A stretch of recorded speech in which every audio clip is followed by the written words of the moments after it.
Welcome to Bible Stories Dramatized, your top choice YouTube channel for epic and timeless Bible stories just as they happened.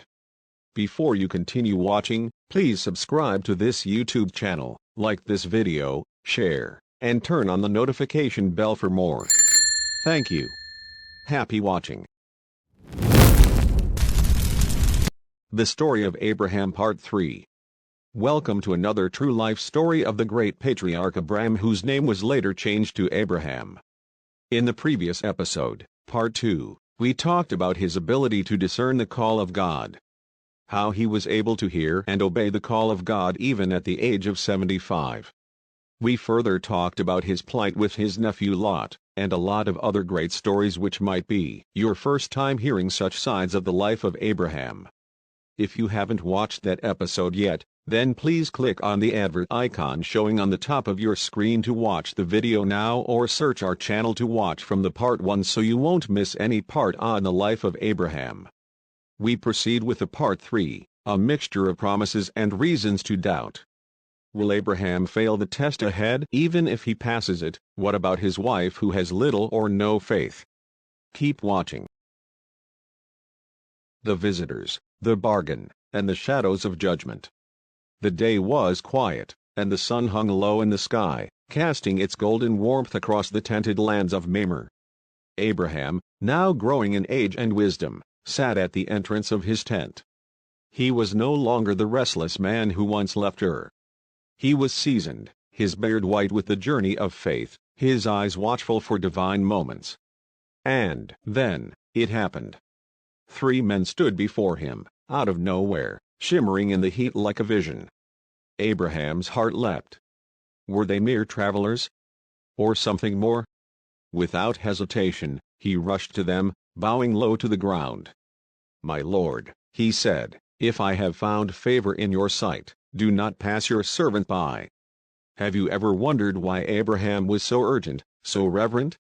Deep in his soul, he sensed something divine. Something eternal. He ordered Sarah to prepare cakes, and a servant to kill a tender calf.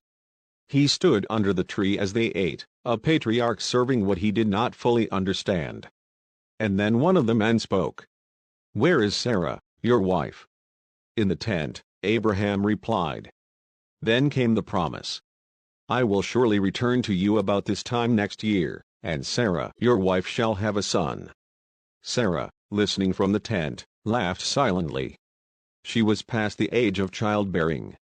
It was laughable, impossible. But the visitor spoke again. Why did Sarah laugh? Is anything too hard for the Lord? That moment wasn't just about a future child. It was a confrontation between human limitation and divine possibility. Between doubt and destiny. The negotiation. For Sodom, Abraham bargains with God. The men rose to leave, but one of them, the Lord himself, stayed behind. And the tone shifted. The air grew heavy. "Shall I hide from Abraham what I am about to do?"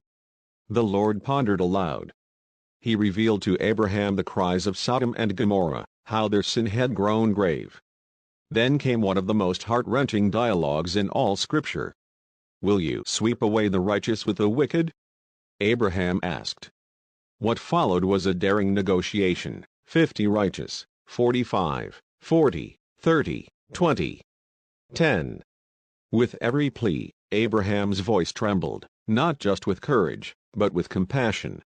Could it be that this man, chosen to be a great nation, was also becoming a mirror of divine mercy? Think about it. Would you have bargained with God that way? Would you have dared to stand between judgment and the judged? But the Lord departed, and Abraham returned to his place. No confirmation. Just a silence that echoed like thunder. The destruction of Sodom and the rise of grief news came. Fire fell. Judgment had struck. Lot, Abraham's nephew, barely escaped with his life. His wife turned back and became a pillar of salt. His daughters, afraid and alone in a cave, committed an unthinkable act, birthing sons by their own father. And Abraham? He watched from afar. The smoke of the cities rose like a funeral pyre into the sky. This wasn't just about the wrath of God, It was the cost of wickedness, the pain of a lost people. What do you feel when you think of Sodom? Is it judgment? Is it fear? Or is it sorrow, a world that refused salvation? Abraham and Abimelech, the risk and the rescue. Abraham journeyed to Gerar. Again, he feared for his life and told the king, Abimelech, that Sarah was his sister. Again, God intervened. Again, a pagan king was struck with fear, not by sword, but by dreams. Return the man's wife, God warned Abimelech, for he is a prophet. Have you noticed how often Abraham's flaws show up? Yet God keeps standing by him. Abimelech returned Sarah unharmed, and Abraham prayed for the king's household, which had been struck barren. God healed them all. It's strange, isn't it? The same man who had moments of cowardice was also the vessel of God's mercy. It teaches us that God's call isn't cancelled by our weakness. The birth of Isaac, laughter becomes legacy. Then the day came.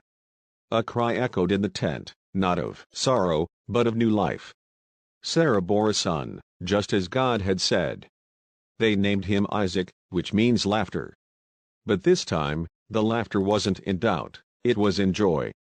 God has brought me laughter, Sarah said. Everyone who hears about this will laugh with me. Imagine the scene, this elderly couple, holding a newborn, tears in their eyes, joy flooding their hearts. Against every odd, the promise had come. The conflict between Ishmael and Isaac, but not all was peaceful. One day, Sarah saw Ishmael, Hagar's son, mocking Isaac. Protective and fierce, she demanded Abraham send Hagar and Ishmael away. Abraham was torn. Ishmael was his son too. But God reassured him, listen to Sarah. I will make the son of the slave into a nation also. It was not a scene of cruelty, but of complexity. Families are messy. Promises are painful.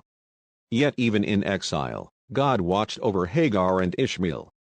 As Hagar wept in the wilderness, God opened her eyes to a well. He was not just the God of Abraham, but the God who sees. End of Part 3. Watch out for Part 4, the ultimate test and the quiet years of faith. Lessons from the display of faith and life of Abraham. And so, as the sun set on this chapter of Abraham's life, we find ourselves breathless, overwhelmed by the weight of choices, the power of intercession, and the stunning intimacy of God's visit to man. But what are we to take away from all this? First, God sees. Even when Abraham laughed. Even when Sarah doubted. Even when Lot hesitated. God still moved. He still saved. He still kept his promise. Second, God hears. Abraham's bold, desperate pleas for Sodom remind us that intercession can move the heart of heaven. When we cry out, God listens, even when justice is already on the move. Third, God waits. He waited for Sarah to laugh, for Isaac to come, for Lot to flee. And even now, he waits on you. Yes, you. And here's the most humbling truth: God visits. He still steps down. He still knocks at the tents of our lives, waiting for an invitation in. But will we recognize him when he comes? This is the God of Abraham. The same God who sees you. The same God who waits on you. If this story moved your heart even a little, then do this, like this video so it can reach more hearts like yours. Comment your thoughts, what scene broke you the most? Share it with someone who needs hope right now. And subscribe to this channel so you don't miss the final chapters. Because the story isn't over. Not even close. In Part 4, Abraham is tested like never before. He's told to do the unthinkable, to lay down the son he waited 100 years for. There, on the mountain, heaven and earth collide in a scene that will shake your soul and prepare the world for the ultimate sacrifice. Are you ready for it? Click on Part 4. If your heart can handle what comes next. Please don't forget to subscribe and turn on the notification bell to always be among the first subscribers to get new videos via notification. Kindly use the cards showing on your screen to watch the next video. Thank Thank you for watching this great Bible story dramatized. We want to hear your opinions, questions and thoughts in the comments section. Before you leave, please help us subscribe to this YouTube channel, like this video, share to others, and turn on the notification bell for more contents. Please. Thank you.